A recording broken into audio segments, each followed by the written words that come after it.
এই মুহূৰ্তত মই অত্যন্ত দুখেৰে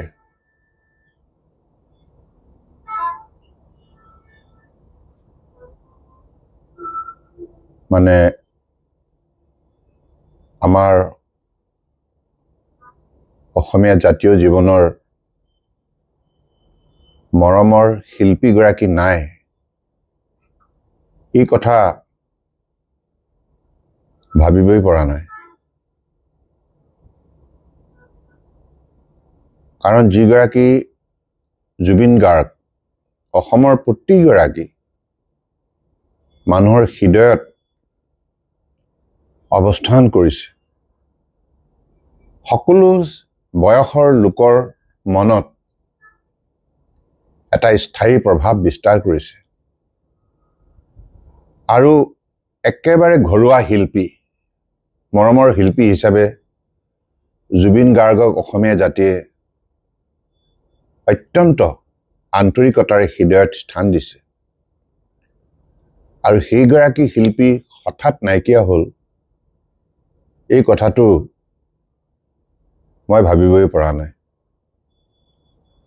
আজি এই মুহূৰ্তত মই খবৰ পাই মোৰ মনত পৰিছে যে জুবিন গাৰ্গৰ লগত দীৰ্ঘদিনীয়া যিটো মোৰ সম্বন্ধ সদায় মোক দাদা দাদা বুলি কৰি সম্বোধন কৰি খুব ঘৰুৱাভাৱে কথা পাতিছিল আৰু অত্যন্ত আন্তৰিকতাৰে কথা পাতিছিল খুব স্পষ্টবাদী আছিল নিৰ্ভীক আছিল মনৰ কথাটো খোলাখুলিকে কৈ দিছিল আৰু সেইটোৱে আছিল জুবিন গাৰ্গৰ ব্যক্তিত্বৰ আটাইতকৈ শক্তিশালী দিশ তেওঁ জাতিটোক অত্যন্ত ভাল পাইছিল আৰু জাতিটোৰ বাবে গীত ৰচনা কৰিছিল গীত গাই গৈছিল গতিকে সেইগৰাকী মহান শিল্পী আজি আমাৰ মাজৰ পৰা অকালতে বিদায় ল'লে অসমীয়া জাতীয় জীৱনৰ এটা অপূৰণীয় ক্ষতি মোৰতো এতিয়াও মোৰ এনেকুৱা লাগিছে যেন জুবিন গাৰ্গ আছেই সেইকাৰণে মই ভাবোঁ যে তেওঁ কেতিয়াও আমাৰ মাজৰ পৰা হেৰাই যাব নোৱাৰে জুবিন গাৰ্গ সদায় আমাৰ মাজতে থাকি যাব আৰু আমি জুবিন গাৰ্গক মৰমেৰে আঁকোৱালি লৈ অসমীয়া জাতীয় জীৱনৰ আমাৰ যিখিনি দায়িত্ব কৰ্তব্য সেইখিনি পালন কৰি যাব লাগিব গতিকে আজি এই মুহূৰ্তত মই জুবিন গাৰ্গৰ বিদেহী আত্মাই যাতে চিৰশান্তি লাভ কৰে তাৰ বাবে ঈশ্বৰৰ ওচৰত প্ৰাৰ্থনা জনাইছোঁ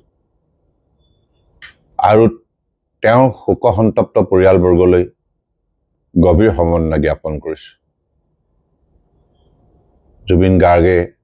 কম বয়সতে কঠোৰ পৰিশ্ৰমৰ সাধনাৰে কেৱল অসমতেই নহয় ভাৰতবৰ্ষতে নহয় বিশ্বৰ সংগীত জগতত এটা সুকীয়া অধ্যায় সৃষ্টি কৰিবলৈ সক্ষম হৈছিল জুবিন গাৰ্গৰ কণ্ঠস্বৰে মানুহক অত্যন্ত আপ্লুত কৰি তুলিছিল বিভিন্ন গীতেৰে সমাজখনক শক্তিশালী কৰাৰ যাত্ৰাত আত্মনিয়োগ কৰিছিল গতিকে সেইগৰাকী জুবিন গাৰ্গ কেতিয়াও আমাৰ মাজৰ পৰা হেৰাই যাব নোৱাৰে মই পুনৰবাৰ জুবিন গাৰ্গৰ প্ৰতি মোৰ গভীৰ মৰম স্নেহ যাচিছোঁ তেওঁ য'তেই থাকিব তাতেই শান্তিৰে থাকিব ঈশ্বৰে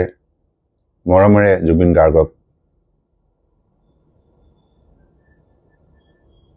কোলাত স্থান দিব